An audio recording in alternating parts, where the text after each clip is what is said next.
ዜና መጽሔቱን እየመራሁ እኔ ተሾመ አበበ በምልክት ቋንቋው ደግሞ ወለላ እንዳለው ከእናንተ ጋር ቆይታ እናደርጋለን። አብራችሁን ሁኑ። በባህር ዳር ከተማ በነበረን ጉብኝት የባህር ዳር ዓለም አቀፍ ስቴዲየምን እንዲሁም ከተማዋን ለቱሪዝም ዘርፍ ምቹ ለማድረግ ኮንፌዴሬሽን ካፍ ባስቀመጠው ስታንዳርድ መሰረት ደረጃውን የማሻሻል ስራዎች በትኩረት እየተከናወነ ነው ብለዋል። ስቴዲየሙ 52000 ተመልካቾችን መያዝ የሚችል ሲሆን የወንበር መግጠምና የሳር ንጣፍ ስራዎችም ተጠናቀዋል ብለዋል። የመብራት ዝርጋታን ጨምሮ ሌሎች የስቴዲየሙን ውስጥ መሰረተ ልማቶች በፍጥነት የተመለከትን ሲሆን ሪዞርቱ ወደ ስራ ሲገባ የከተማዋን ቱሪዝም ከማነቃቃት ባሻገር ለበርካታ ወጣቶች የስራ ዕድል የሚፈጥር ይሆናል። በሌላ በኩል የኢትዮጵያ ባህር ትራንስፖርትና ሎጂስቲክስ ባህር ዳር እያስገነባ ያለው የኢትዮ ፌርስ ቅርንጫፍ መስሪያ ቤት በጣና ሐይቅ ዳርቻ እየተከናወነዋል።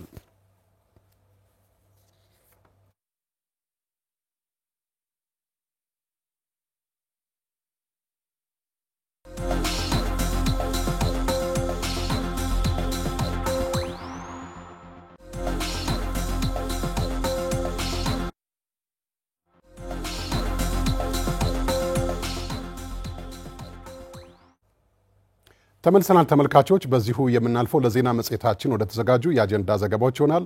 አጀንዳችን በዋናነት ትኩረት የሚያደርገው በወቅታዊ የክልሉ የሰላም ሁኔታ ላይ ነው። አብራችሁን ቆዩ። በአማራ ክልል የተከሰተው የሰላም እጦት በሰላማዊ መንገድ ሕይወታቸው ላይ ካሳደረው ጫና ተላቀው የተረጋጋ ሕይወትን መምራት እንደሚሹም ገልጸዋል። የወልዲያ ከተማ አስተዳደር ሰላምና ጸጥታ መምሪያ በበኩሉ የአካባቢውን ሰላም ለማስከበር ከማህበረሰቡ ጋር በቅንጅት በመስራቱ አበረታች ውጤት እየታየ መጥቷል ብለዋል። ዘላለም አስፋው ተጨማሪ አለው። የበላይነት መከበር አለበት። ለህዝብ ወንድሞቻቸው ለእናት ለአባታቸው ሲሉ በሰላማዊ መንገድ በድርድር በንግግር ችግራቸውን እንዲፈቱ ቀደም ሲል ያደመጥናቸው የሰላም ድምጾችና ሐሳቦች በአማራ ክልል ከ2 ዓመት በላይ የዘለቀው የሰላም እጦት ስለፈጠረው ጫና የህግ የበላይነት መረጋገጥን አሚኮ ያነጋገራቸው የወልዲያ ከተማ ነዋሪዎች በአማራ ክልል የተከሰተው የሰላም እጦት በክልሉ ከተከሰተው ግጭት አስቀድሞ በህወሓት ወረራ ከደረሰው ጉዳት ጋር ተዳምሮ የወልዲያና የዞኑን ማህበረሰብ ለከፋ ችግር ዳርጓል ይላሉ። ህወሓት ግጭት አሁን ህዝቡ እንደ ልቡ የሚንቀሳቀስበት ሰዓት አይደለም። እየታፈነ ነው ያለው። የጎበዝ አለቃ በዛበት ነው። የህግ የበላይነት የሚባል የለም። በጣም እየተጎዳ ነው ያለው። ነግሮ መብላት አልተቻለም። ሌላው መድኃኒቶች ማንኛውም ከውጭ የሚመጡ ነገሮች በመጓጓዣ እጥረት ምክንያት ህብረተሰቡ በችግሮቹ ሰብአዊና ቁሳዊ ውድመትን ያስከተለው ግጭት በእርቅና ይቅር ባይነት እንዲፈታም ጠይቀዋል። ለክልሉና ለአካባቢያቸው ሰላም መረጋገጥ የበኩላቸውን ለመወጣት ቁርጠኛ መሆናቸውንም ተናግረዋል። እያንዳንዱ ሰው ኃላፊነት አለበት። እኔም የኔን ድርሻ መወጣት አለብኝ። ህብረተሰቡ እንደ ህብረተሰብ መወጣት አለበት። መንግስት በሁለቱ ወገኖች የሚደረገው ግጭት ከሌላ ከውጭ ጋር የሚደረግ ግጭት አይደለም። አንዱ አንዱን የሚያሸንፍበት ሰዓት አይደለም። ምክንያቱም ውስጡ የኛ የራሳችን ስለሆነ በተቻለ መጠን መንግስትም ወደ ድርድሩ ገብቶ የበለጠ ትኩረት እየሰጠ በድርድሩ ቢሉ ማንኛውም ነገር ወደ ድርድሩ ገብተው በድርድሩ ቢተማመኑና ወይም ደግሞ ህብረተሰቡን እንዳይጎዳ ፈልገው ቢግባቡና ጦርነቱ ወይም ግጭቱ ከሌላ የመጣ ስላልሆነ እዚሁ ቢቀርና ሌላችንን ስራችንን በጋራ ብንሰራ ጥያቄዎቻችንን በጋራ ብንጠይቅ የተሻለ ነው ብዬ ነው የማስበው። የወልዲያ ከተማ አስተዳደር በወሰዱት እርምጃ አበረታች ውጤቶች እየተመዘገቡ ነው ብለዋል። በዚህ ሩብ ዓመት አሁን ባለንበት ወር ጨምሮ ወደ 30 ተያይዘዋል። በጅብራ ተከትማሉ፣ ከላክ ተሸነፈ ያዛሉ፣ በደፈጣን ተያያዛሉ፣ በቤተሰቦቻቸው እንትን ይመጣሉና በማህበረሰቡ ራሱ ያልጠበቀ ሰው አንድ ነገር የሚቀጣ ነው፣ ሁለተኛ ሲቀር የሚቀጣ፣ ሶስተኛ ሲቀር የሚቀጣ የሚለው ይሄንን ያደረገ ያለውን እንቅስቃሴ አጠናክሮ እንዲቀጥልም ጥሪ አቅርበዋል።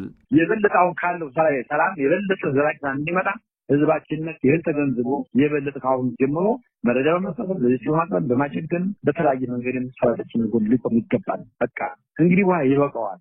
ሞት እንዳያደርገው ህዝባችን አሁን ቢሆን ከመከላከያና ከጸጥታ መዋቅር ጎን መቆም አለበት ይመስላል። የሰሜን ጎንደር ዞን የሰላም ሁኔታ አንጻራዊ መሻሻል እያሳየ ቢሆንም መንግስት ህዝቡን ከጫና ለማውጣት ለአካባቢው ትኩረት እንዲሰጥ የዞኑ ነዋሪዎች ተናገሩ። ዞኑን ወደ ተሟላ ሰላም ያለው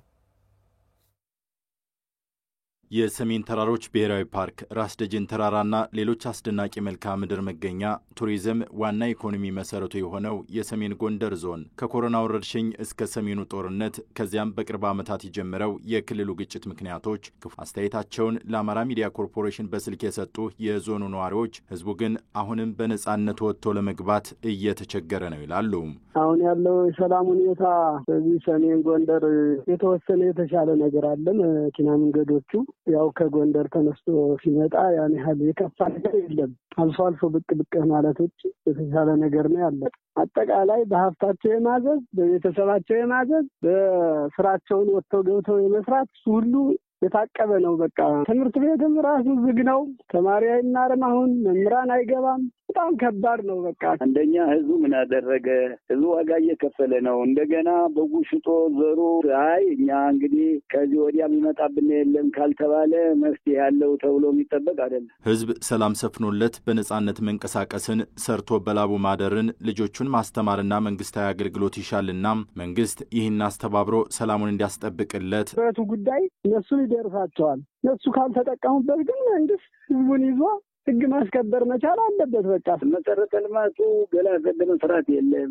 ሰው ወጥቶ መግባት የለም። ሰው ሰርቶ መግባት የለም። ድህነቱ ተገውቶ የረሃብ ተጠቂ ሲሆን ያን ጊዜ ሙሉ እሱ ተጋግጦ መጨረስ ካልሆነ ሌላ የሚፈታው መፍትሄ ልመናም ይሆን ነገር የለም። የሰሜን ጎንደር ዞን ህዝብና አስተዳደር በቅንጅት በመስራታቸው አሁን ላይ መሻሻል አለ ያሉት ደግሞ የዞኑ ሰላምና ጸጥታ መምሪያ ኃላፊ አቶ ዳኝነት ሙሉ ሰው ናቸው። የሰሜን ጎንደር ዞን አጠቃላይ የጸጥታ ሁኔታ መሻሻል የሚያሳይ ተስፋ የተጣለበት የኛ በኩል ማህበረሰቡ ይህንን ዘመኑን የማይዋጅ ታጥቆ በረሃ ውስጥ የመኖርን ፍላጎት አብዛኛው ማህበረሰብ አይደግፍም እና ያለው ቅንጅት ይሄን ነው የሚመስለው። ዞኑ ወደ ተሟላ ሰላም እንዲመለስ ጎብኚዎች ወደ አካባቢው እንዲመጡ ቱሪዝሙ እየመጣ ያለ ዞን ነው የሰሜን ጎንደር ዞንና ከኋላ ታሪኩ የተማረ ህዝብ ነው። ጦርነትን የማይደግፍ ግጭትን የማይደግፍ ሁሌም ቀጠናው የጦርነት ቀጠና እንዲሆን የማይፈልግ ህዝብ እንደመሆኑ መጠን እኛም ይሄንን ህዝብ እንዳቅም እንደ ጉልበት ተጠቅመን ሁሌም በስቃይ በእንግልት እንዳይኖር ሰላም ነው ያለ። ይሄን ወደሚጨበጥና ወደ ዘላቂ ሰላም ማሸጋገር ይቻለን ሁሉ ጥረት ያደረግን ያለ። አሁን ላይ በአካባቢው ባለው አንጻራዊ የጸጥታ መሻሻል ጎብኚዎች ወደ ሰሜን ተራሮች ብሔራዊ ፓርክና አካባቢው የቱሪስት መዳረሻዎች መግባት መጀመራቸውም ተመላክቷል። ህዝብን ያሳተፈ ተግባር እየተከናወነ መሆኑን የአማራ ክልል ሰላምና ጸጥታ ቢሮ አስታወቀ።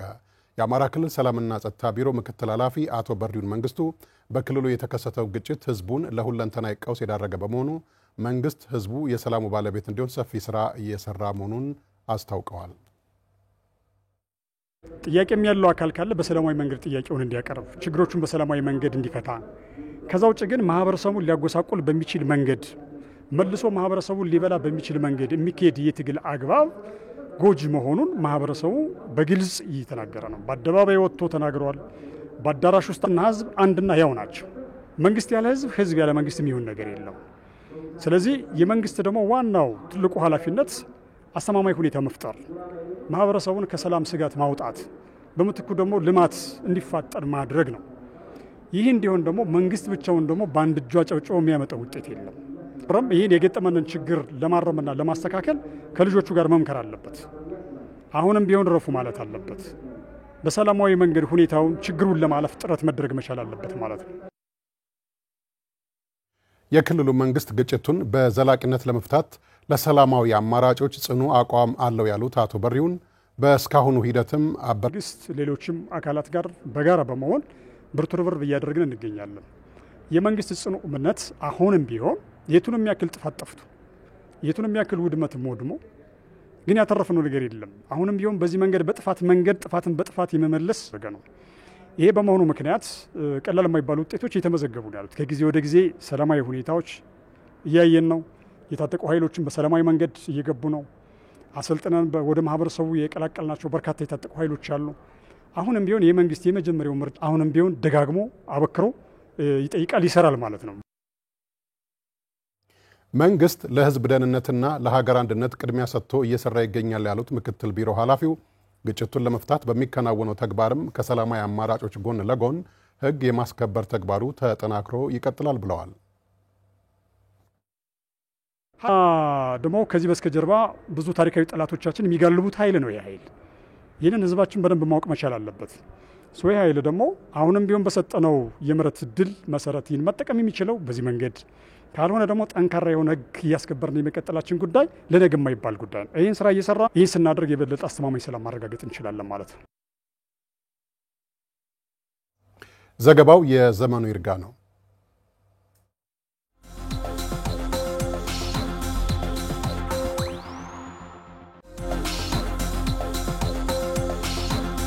አልፋለሁ።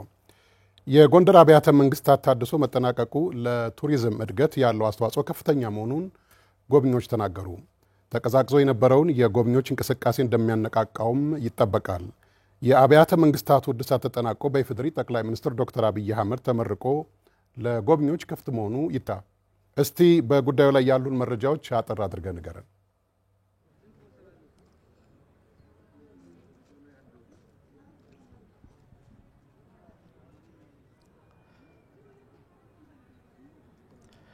አመሰግናለሁ ተሼ። እንግዲህ ዛሬ ያለነው በታሪካዊቷ ጎንደር ነው።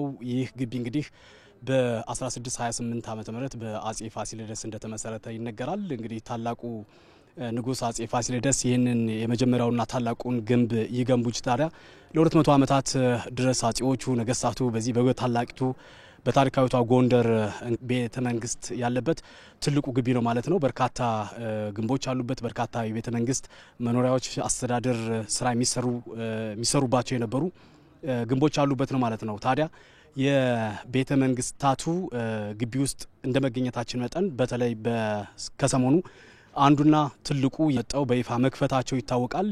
እንግዲህ በርካታ የጎንደርና አካባቢ ማህበረሰብም ይህንን ምክንያት በማድረግ በዚህ በታላቁ የፋሲለደስ ቤተ መንግስት ተገንቶ ምርቃት ማድረጉን መክፈቱን በይፋ በተለያዩ ሚዲያዎች ስንዘግብ እንደነበረ ይታወቃል። ተመልካቾቻችን በዚህ ከአጠገቤ በይፋ ለጎብኚዎች ክፍት መሆኑ በተለይ ተቀዛቅዞ የነበረውን የቱሪዝም መስክ በማንቀሳቀስ ከፍተኛ አስተዋጽኦ ማድረግ እንደሚችል ይታመናልና አጠገብ ያሉ ከሳቸው ጋር አጥር ያለ ጊዜ አደርጋለሁ። አመሰግናለሁ አቶ ጌታውን። አመሰግናለሁ። በድጋሚ በጎንደርና አካባቢው ስም በኢትዮጵያውያንም ስም ማለት እችላለሁ እንኳን ደስ አላችሁ። የተለያዩ ሚዲያሞች መዘገቡ ይታወቃልና ትልቁ የአጼ ፋሲለደስ ቤተ መንግስት እድሳት ተደርጎለት እንግዲህ ለጎብኚዎች ክፍት መሆኑ ይታወቃልና በተለይ መቼ ተጀመረ፣ ምን አይነት ሂደቶች አለፉ፣ ቅርሱን ከመጠበቅ አንጻርስ ምን ሲሰራ ነበር ከሚለው ሀሳብ እንነሳ። አመሰግናለሁ። እንደሚታወቀው የጎንደር ዓለም አቀፍ ቅርስ አስተዳደር አጠቃላይ የአጼ ፋሲል ግቢ ነው። ይሄ ግቢ በስፋት ደረጃ ወደ 70,000 ካሬ ሜትር ስፋት ያለው በርካታ ክንውኖች በርካታ ቤተ መንግስታት ከ100 በላይ የሚሆኑ የተለያዩ ግብረ ህንፃዎች ያሉበት ግቢ ነው። ስለዚህ ይሄ ግቢ እንደ ዓለም አቀፍም እንደ አፍሪካም እንደ ኢትዮጵያ አባቶቻችን የሰሩት ይሄ ቅርስ ለዓለም አቀፍ ህብረተሰቡ በሰው ልጅ እውቀት የተደረገው ጉዳይ ቢተላለፍ ዋጋ ስለሚነስ ዩኒቨርሳል አውትስታንዲንግ ቫልዩ የሚባል ጉዳይ ስላለ ይህን መሰረት ተደርጎ ቢሰራም ፈረንጆች ያው አብዛኛነት ነው የሚሉት በወርቅ ላይ የተኛ ድህነት ያለበት አካባቢና ለ400 ለሚጠጋ ዓመታት ምንም አይነት ችግር ሊፈታ የሚችል ጥገና ሳይደረግለት የቆየና በአሁኑ ወቅት ሙሉ ክብርና እውቅና ለጠቅላይ ሚኒስትራችን ድረሳቸውና ባይካ ጠቅላላ ስራዎች ኮንስትራክሽን ድርጅት በጋራ በመሆን ጠቅላላ ስራዎችን ሐምሌ 5 2017 ነው የተጀመረው። በዚህ መልክ ጥገናዎች ተሰርተው አያውቁም። በዚህ መልክ በአጭር ጊዜ ውስጥ ፕሮጀክት ሲፈጸም አይተናል። የምናደርገው ጥገና በጣም ዘገምተኛ ከችግር የማያወጣ አሁንም ለቀጣይ ችግር የሚፈጥር ጥገና ስለነበር የሙሉ በሙሉ በእናበሳቸው ኢኒሼቲቭ ስራዎችን የተሰሩት እንግዲህ ከአመት በላይ ወስዷል ማለት ነው። ከአመት በላይ ወሰደው ጥገናዎችን ጀምረናቸው ስለነበር ስለዚህ ይሄን በሙሉ የሻሬ ጥገና ሂደት ነው የተደረገው። አንዱ ይሄ ነው። ሁለተኛ የስራ ባህላችንን የቀየረ ጉዳይ ነው። ትናንት በበርካታ ጉዳዮች ተተብትቦ የነበረው ስራችን በዚህ ጥገና ምክንያት አባቶች በተባለበት ጊዜ ስራችን ሰርተን ያጠናቀቅ ማለት ነው። ሌላው ሁሉም የሚጠይቀው በምን ተሰራ ነው። በፋሲል አብያተ መንግስታት ግቢ ውስጥ እቃዎች በሙሉ በጣም ውስኖች ናቸው። ማቴሪያሎች ውስኖች ናቸው። የሚያሻማ ማቴሪያል አለ። ኖራ አለ። ኖራ ካምቦ ነው የሚመጣው። ደቡብ ኢትዮጵያም ጭምር ነው። ስለዚህ ያስተሳሰረንም ክፍተትን የዘጋብን መንገድ ያለ የዘጋልን ጉዳይ ያለና ይሄ ቅርስ ጥገና ሂደት ከመጀመሪያ በራስ እውቀት በአገር በቀር እውቀት ተጀምሮ እስከ መጨረሻው የሄደበት የትናንትናዎችን የውጭበትና እስካሁን በፊት ለአንድ ቀን ተብሎ የሚመጣ የነበረው የቱሪስት ጊዜ ቆይታ አሁን ጠቅላይ ሚኒስትራችን በሰጡት አቅጣጫ መሰረት ሙሉ በሙሉ ተዘግቶ ነው የነበረው። ስራው ለህዝብ ክፍት ነው የነበር፣ ግን ወደ ውስጥ አይገባም የነበርና ከትናንትና ጀምሮ ግን ቆየ። የጊዜ ቆይታ በቱሪዝም በእጥፍ በላይ ተጨመረ ማለት ቱሪስት ሲቆይ ገንዘብ ያወጣል። በአጠቃላይ ግን እርግጥ ነው እንደዚህ አይነት ቅርሶች ታሪክን ተሸክመው 400 ዓመታት በላይ መዝለቅ ቀላል የሚባል አይደለምና ይሄ እንግዲህ ቅርስ ተደርጎለት እዚህ ፋሲለደስ ቤተ መንግስት ውስጥ መጣው እየጎበኙ ያየው ነውና በተለይ ለቱሪዝም ያለውን አስተዋጽኦ በጥቂቱ ቢነግሩኝ። ጎንደር ከተማ ካላት ኮምፓራቲቭ አድቫንቴጅ አንዱ ቱሪዝም ነው። ይሄን ኮምፓራቲቭ አድቫንቴጅ ወደ ተሻለ ነገር መቀየር የግድ ይላታል። ቱሪዝምን ሳንይዝ ጎንደር ከተማን መምራትም የሚቻልበት እድል አለ። አብዛኛው የከተማችን ጊዜ ቆይታ በማራዘም እያንዳንዱ ቤት ሊያንኳኳና ሊገባ የሚችል ኢኮኖሚካል ቫልዩ በጣም ከፍተኛ ነው ማለት። አመሰግኖታለሁ አቶ ጌታውን ዓለም አቀፍ የጎንደር ቅርሶች አስተዳዳሪ አብረን ቆይታ ስላደረጉት። መልካም እንግዲህ ተሼ በታሪካዊቷ ጎንደር ፋሲለደስ ቤተ መንግስት ውስጥ ነው ያለውትኝ። በዚህ እንግዲህ በርካቶቹ በተለይ የሀገር ውስጥ ጎብኚዎችም የውጭ ሀገዛንት ታየ እንዳሉትም ለፋሲለደስ ቤተ መንግስት ሌላ ውበት ሌላ ልብስ መስጠት የቻለ ቤተ መንግስት ሆኖ አግኝቻለሁ። በጣም ድንቅ ሆኗል። ስለዚህ መላው ኢትዮጵያውያን በውጭም በሀገርም ውስጥ ያሉ ኢትዮጵያውያን መጥተው ከዚህ ሰዓት ጀምሮ ከዚህ በተለይ ከትናንት ቀን ጀምሮ መጥተው መጎብኘት እንደሚችል ክፍት መሆኑንም እንግዲህ በባህል ቱሪዝም በኩልም ቅጥር ግቢ ላደረስከን መረጃ ከልብ አመሰግናለሁ። ወደ ሌላው የቀጥታ ስርጭት መረጃችን እናልፋለን ተመልካቾች።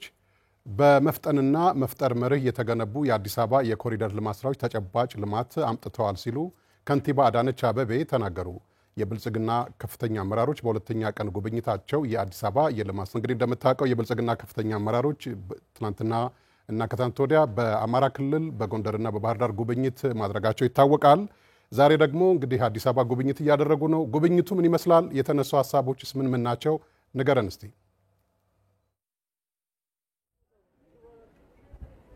አመራር በተለይም ባለፉት 10 ቀናት ገደማ በአዳማ ስልጠና ሲወስድ ቆይቶ ነበር። ከስልጠናው ማጠናቀቂያ በኋላ ደግሞ በተለይም በብልጽግና በኩል ፕሮጀክት ተደርገው የተሰሩ ልማት ስራዎችን ከትላንት ጀምሮ ጉብኝት እያደረገ ነበር የሚገኘው።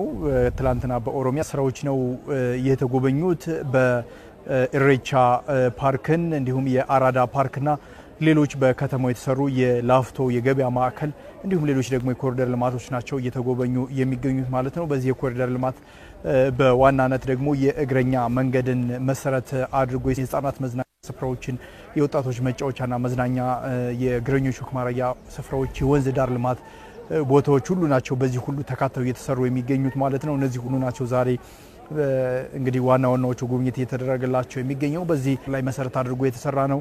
ይህ ሀሳቤ ደግሞ ብልጽግና ወደፊት ምን ያክል ነገሮችን ወይም አቅዶ አስበው መስራት እንደሚችል ያየንበት ነው። ለዚህም የአመራሩ ቁርጠኝነት የወሰዱት ጠቅላይ ሚኒስትሩ በሀሳብ ብቻ ሳይሆን ደግሞ በአመራሩን ወደ ተግባር በማስገባት ጭምር ወስኒ የኮሪደር ልማት ደግሞ በዋናነት ህብረተሰቡን ያሳተፈ በመሆኑ በአሁኑ ሰዓት ተፈላጊነቱ እየጨመረ እንደሆነ አንስተዋል። ኮሪደሩን ልማቱን ሳይረዱት ወይም በጀመርንበት ወቅት በህብረተሰቡ ቅሬታ ይነሳበት እንደነበር አንስተዋል። በአሁኑ ሰዓት ግን ኮሪደር ልማት ምን ያክል አስፈላጊ እንደሆነ ህብረተሰቡ የሚል ሀሳቦች እየመጡ ነው የሚል ሀሳብ ነው ያነሱት። በተለይ ደግሞ ሌሎች ኢትዮጵያ ከተሞችን የሚመሩ አመራሮች ይህንን ከኛ ተሞክረው መውሰድ የሚገባቸው ህብረተሰቡን በማሳተፍ በዚህም ተሳትፎ የሚያደርጉ ሰዎችን በመሸለም ጭምር ዋና ዳይሬክተር አቶ ከማል ጀማል ደግሞ አቶ ከድር ላቸው ልማቱ ከዚህ በፊት ወደ 285 ኪሎ ሜትር ያክል የመንገድ ልማት ርዝመት ያለው መሰራቱን አንስተዋል። እግረኛ መንገዶች ጭምር የተሰሩበት እንደሆነ አንስተዋል። በተለይ አቶ ከድር ሲያነሱ በዋናነት በዚህ የኮሪደር ልማት የልማት ተነሽ ለሆኑ 20 ቢሊዮን መከፈሉን ለካሳ አንስተዋል። ለዚህ ለተከፈላቸው ብቻ ሳይሆን ደግሞ ተነስተው መልሰው በሚሰፍሩበት አካባቢ የልማት መልሶ ግንባታ የሚሰሩበት ቤትና የንግድ ቦታ መልሶ መስራት ነው መሰጠቱን አንስተዋል። በተለይ ይሄ ኮሪደር ልማት በዋናነት የአመራርን ቁርጠኝነት ውሳኔ አሰጣጥን ፈጥኖ ባለፉት ጊዜያት ስንወስድ የነበረው ስልጠና በልማት ፈጥኖ መገንባትና መስራት የሚቻልበትን ሁኔታ የተገነዘብንበት ከአዲስ አበባ ያገኘነውን ተሞክሮ ደግሞ ወደ የክልሎቻችንና አካባቢዎቻችን ከተማ አስተዳደሮቻችን መልሰን ለመስራት ቁርጠኞች ነን የሚል አሁን ያለውን የታዳሽ ኃይል አቅርቦት ከፍ ለማድረግ መስራት እንደሚገባ በባህር ዳር ዩኒቨርሲቲ መምህርና ተመራማሪ ፕሮፌሰር ንጉስ ገቤ ገለጹ። ትኩረቱን በሳይንስ ቴክኖሎጂና ኢኖቬሽን ላይ ያደረገ ዓለም አቀፍ ኮንፈረንስ በባህር ዳር ቴክኖሎጂ ኢንስቲትዩት ተካሂደዋል። አዜብ ዮሐንስ ተጨማሪ አላት። የምርምር ስራዎችን ለኮንፈረንስ በባህር ዳር ቴክኖሎጂ ኢንስቲትዩት ተካሂዷል። ይህም የእውቀትና ልምድ ሽግግር የሚደረግበት ነው። እንደ ኢንስቲትዩቱ የምርምርና ማህበረሰብ አሳታፊነት ምክትል ሳይንቲፊክ ዳይሬክተር ዶክተር ሙልቀን ዘገየ ኤክስፒሪየንስ ሼሪንግ አለው ከተለያዩ ሀገሮች ጋር ከመጡ ወይም ደግሞ ከመሄዱ ሰዎች ጋር አጠቃላይ የሪሰርች አሰራርን ኤክስፒሪየንስ ሼር ይደረጋልና ስለዚህ ዩኒቨርሲቲው የሚመራመራቸው ምርምሮች የተለያዩ ማህበረሰብ ክፍሎችን ጠርተናል፣ የመንግስት አካላትን ጠርተናል። ስለ ፖሊሲም ብሪፍ የሚደረግበት አጠቃላይ ስለ የፖሊሲ ግብዓት የሚሆንም ለኢንዱስትሪውም ግብዓት የሚሆኑ የምርምር ውጤቶች የሚቀርቡበት ነውና በዚህ ደግሞ ውይይቶች ይደረጋሉ፣ ክርክሮች ይደረጋሉ። ያ ምርምር ሀሳብ የተሻለ እንዲያድግ ይደረጋል ማለት ነው። በኮንፈረንሱም ከባህር ዳር ዩኒቨርሲቲ መምህርና ተመራማሪ ፕሮፌሰር ንጉስ ገቤ ለአውሮፓውያን አቆጣጠር በ2030 ለሁሉም ህብረተሰብ የኃይል አቅርቦት ተደራሽ መሆን እንዳለበት በዓለም አቀፍ ደረጃ የታቀደ ቢሆንም አሁን ላይ ነባራዊ ሁኔታው ይህንን አያሳይም ይላሉ። አሁን የሚያሳየን ግን እዛ ለመድረስ ብዙ ትግል እንደሚያስፈልገውና ነቶ የቀረበ ይመስላል። ከተጀመረበት ጎሉ ጀምሮ አሁን ያለው የሄደበት ግን ከ5% አይበልጥም እና በዚህ ሂደት ከቀጠለ መድረስ አይቻልም የሚል ነው የሚያመላክተው ሪፖርቶቹ። የዓለም ባንክም የሌሎችም የዓለም የኢነርጂ ኢንስቲትዩት ባሉ ሀገራት ግማሽ ያህሉ የህብረተሰብ ክፍል የኃይል ተጠቃሚ አይደለም። በኢትዮጵያም ከ50 እስከ 56 በመቶ በመሆኑ ይህንንም ቁጥር ከፍ ለማድረግ መሰራት አለበት ያሉትንም ያነሳሉ። በታዳሽ ኃይል ላይ ይሄ ያልተማከለ ወይ ደግሞ ዲሰንትራላይዝ ሪኖቬብል ኢነርጂ የምንለው የኛ አሰፋፈሩ ማስቸጋሪ ስለሆነ ወደ ገጠራማ ቦታ ወደ ምንከድ ሞር ተደራሽ ይሆናል። መንግስት ብቻ ግን ይሄን ተደራሽ ይሆናል ተብሎ ማሰብ አስቸጋሪ ነው የሚሆነው። ስለዚህ ባለሀብቶች ወይ ደግሞ እነዚህ በዚህ ኤሪያ ሊሰማሩ የሚችሉ ሀብት ፈጣሪዎችም ሊሆን ይችላሉ ኦር ቴክኖሎጂ የሚፈጥሩ ሊሆን ይችላሉ። በፕራይቬት ሴክተር ተደራቲቪዝም እያደገ ይሄዳል። የምርምር ስራዎችን በእንዲህ አይነት ኮንፈረንስ ከማስተዋወቅ ባለፈ የማህበረሰቡን ችግር እንዲፈቱ የተለያዩ ስራዎች መስራት መጀመራቸው ነው የባህር ዳር ቴክኖሎጂ ኢንስቲትዩት ሳይንቲፊክ ዳይሬክተር ዶክተር ምትኩ ዳምጤ የተናገሩት። ሁሉንም ባይባል ተወሰኑ የሪሰርች ውጤቶችን ወደ ተግባር ለመቀየር ይህንንም በተለያየ ማዕቀፍ እያደረግነው እንገኛለን። አንደኛው የቢዝነስ ኢንኩቤሽንና ቴክኖሎጂ ኢንተርፕረነርሺፕ ሴንተራችን አንዱ ነው። ስለዚህ ማንኛውም ወደ ተግባር ሊወርድ የሚችል ምርምር ያላቸው መምህራን እንዲሁም ተማሪዎች በዛ ሴንተር ገብተው ስራቸውን ወደ ተግባር እያዋሉ ማህበረሰቡን ችግር የሚፈቱ መንግስት ሰራተኞች በቴክኖሎጂ እንዲታገዙ ለማድረግ የተለያዩ ተግባራት እየተከናወነ መሆኑን የአማራ ክልል ኢኖቬሽንና ቴክኖሎጂ ቢሮ አስታወቀ። ቢሮው ከባህር ዳር ከተማ አስተዳደር ለተውጣጡ አይነ ስውራን የመንግስት ሰራተኞች የቴክኖሎጂ አጠቃቀምን በተመለከተ ስልጠና ሰጥተዋል። ትርንጎ ኤርሳው ተጨማሪ አለ። ስውራን የመንግስት ሰራተኞች የኮምፒውተር ስክሪን ማንበቢያ ሲስተሞችን ለ10 ተከታታይ ቀናት አሰልጥኖ አስመርቋል። ስልጠናው አይነ ስውራን የመንግስት ሰራተኞች በቴክኖሎጂ የተደገፈ አገልግሎት እንዲሰጡና ተወዳዳሪና ውጤታማ አገልጋዮች እንዲሆኑ ለማስቻል ያለመ መሆኑን የአማራ ክልል ኢኖቬሽንና ቴክኖሎጂ ቢሮ የአቅም ግንባታ ባለሙያ ሀብታሙ ላቀ ገልጸዋል። ኪቦርዱን በመጠቀም አጠቃላይ የኮምፒውተሮችን ይጽፋሉ፣ ያነባሉ። እንደገና በሚዲያዎችም ወይም ደግሞ በቴክኖሎጂ ፕላትፎርሞች ላይ ሰርች ማድረግ ይችላሉ። ስለዚህ ይህንን እንዲችሉ ነው አሁን ስራ እየሰራን ያለን እኛ። አሁን ይህ ስልጠና አሁን ዛሬ እየሰጠናቸው ስልጠናዎች ከ20 በላይ የመንግስት ሰራተኛ አካል ጉዳተኛ ሆነው ለመቀላቀል እድል የፈጠረላቸውና ያለ ሰዎች እርዳታ አገልግሎት ለመስጠት የሚያስችላቸው መሆኑን ተናግረዋል። ተቋሞቻቸው አስፈላጊውን ግብዓቶች እንዲያሟሉላቸው በመጠየቅ የኮምፒውተር ስልጠና ለኛ በህይወታችን ውስጥ የዲጂታል ቴክኖሎጂውን ለመቀላቀል ወይም ደግሞ መጽሐፍ ማንበብ የሆነ የስልጠና ክህሎት ነው ብዬ ነው የምለው። ልክ አይናሞች ራሳቸው እንደሚጽፉትና እንደሚያነቡት ኮምፒውተሩ ቢሟላልን እኛም ያለምንም ሰው እገዛ በራሳችን ማንበብ እንችላለን፣ በራሳችን መጻፍ እንችላለን። የምንፈልገውን ነገር በራሴ ሀሳብ ጽፌ በራሴ ሀሳብ አንብቤ መረዳትና እስካሁን ኮምፒውተር የለኝም እንትን የሚለው እና በሌላውም ለመጠቀም የግሌም ባይኖረኝ በሌላው ለመጠቀም እውቀቱ ያስፈልጋል። መጀመሪያ እውቀቱ አልነበረኝም። አሁን በተሰጠው ስልጠና የተሻለ እውቀት አለኝ ብዬ እገምታለሁ። ቀጣሪ ተቋማት ለአካል ጉዳተኞች ማህበራት ፌዴሬሽን ፕሬዝዳንት ፍሬ ሰላም ዘገየ ናቸው። ለአካል ጉዳተኞች ቴክኖሎጂ የለም ብለው የሚያስቡ ተቋማት ቀላል አይደሉም። ስለዚህ ሳይንስና ቴክኖሎጂ አንዱ ይሄንን እያሳየ ያለበት ሁኔታዎች አሉና አሁን ቀጣሪ ተቋማት ህግም አለ የሚያስገድድ በነገራችን ላይ ህግም አለ። የተባበሩት የአካል ጉዳተኞች የሰብአዊ መብት ጥበቃ ጉዳተኞች ቀጣሪ ተቋማት ምቹና ተደራሽ ሁኔታዎች መፍጠር መቻል አለበት። የስራ መሳሪያዎችን ማሟላት ማቅረብ መቻል አለበት የሚል ተደንግጓልና ይሄ የስራ መሳሪያዎች ማለት አንዱ ቴክኖሎጂ ነው። አገልግሎት ሰጪ ተቋማት አካል ጉዳተኞችን ያካተተ ተግባር እንዲሰሩ ድጋፍና ክትትል እንደሚደረግ የአማራ ክልል ሴቶች ወጣቶችና ማህበራዊ ጉዳይ ቢሮ